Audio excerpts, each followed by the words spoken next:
This is Us Explained, Season 2, Episode 7, The Most Disappointed Man. Two courtrooms, 30 years apart, and the same problem. What do you do with someone the system is about to discard? Baby Randall is 1 year old, mid-adoption, facing a judge who doesn't believe he belongs in a white family. Young William Hill is in court on a drug charge, about to receive the second chance that shapes the next 3 decades of his life. In 2017, the man both cases produced is now the adult making the complicated calls. Baby Randall is 1 year old. Their social worker has filed a glowing recommendation, the paperwork is in order, and the hearing before Judge Bradley is supposed to be a formality. He stops them before it even starts. The judge is black, and his objection is specific. Randall belongs with a black family. He grounds it in experience. He didn't understand his own blackness until a white man said something he'll never forget, and his father had to explain the weight of it. His fear is that growing up in a white home, Randall won't have those tools. But the show doesn't dismiss the argument. Rebecca doesn't try to rebut it. She writes him a letter and sends a composite photo. 2 shots cut together so each skin tone in the family is properly exposed, because a single frame can't balance them all. That specific difficulty is what she puts in front of him. And he recuses himself. 3 weeks later, a new judge grants the adoption immediately. Randall Kenneth Pearson. The letter doesn't argue he's wrong. It makes the actual family real in a way the principal can't withstand. Running parallel, same era. Young William has pled guilty to a drug charge, and when the judge says he's disappointed, clean record, no prior history, William pushes back. He's lost his mother. His partner died pregnant with their son. His world has collapsed. He tells the judge that man has no idea what disappointment looks like, because William is the most disappointed person he will ever meet. That's where the episode title comes from. And it pulls the judge back.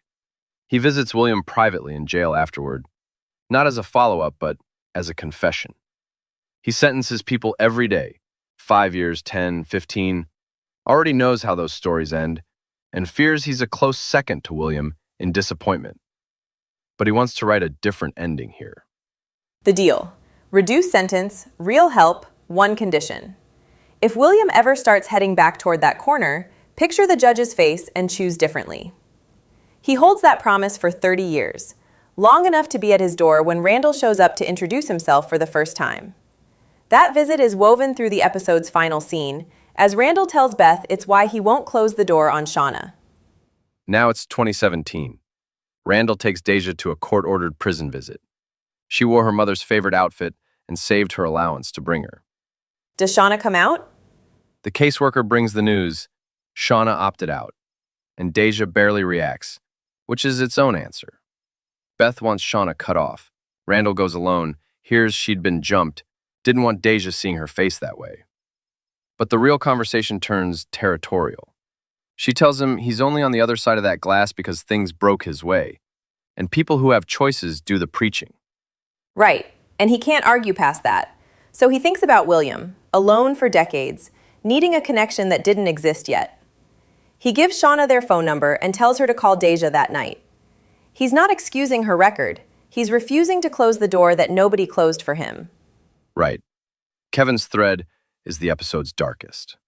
He's postponed the move to New York 3 times, barely reacts to Kate and Toby's pregnancy news, buys 3 rings because he can't choose one, and flies to Sophie's hospital unannounced. He walks past the maternity ward imagining a different life, a son, a family. Then he goes to her door. And breaks up with her instead of proposing.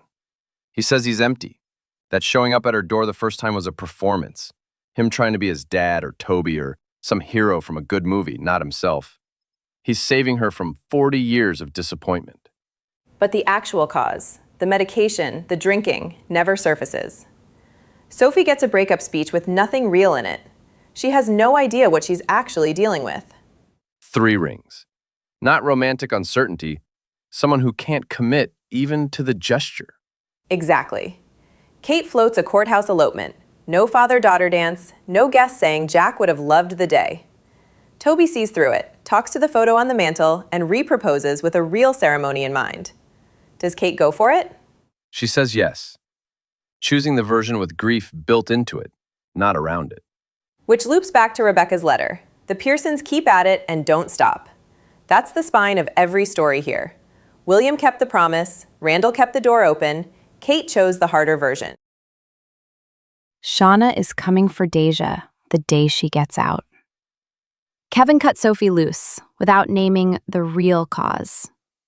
Real wedding ahead for Kate and Toby.